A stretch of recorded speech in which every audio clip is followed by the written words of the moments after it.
पिताजी, जिंदगी भर मैंने कई युद्ध लड़े, सम्मान के लिए, कर्तव्य के लिए, जीत के लिए।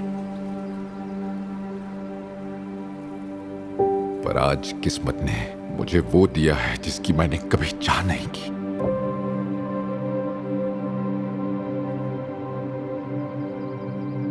एक बेटी, तूफानों से अनछुई एक मासूम जिंदगी। मुझे सभी परम पिताओं की शक्ति दीजिए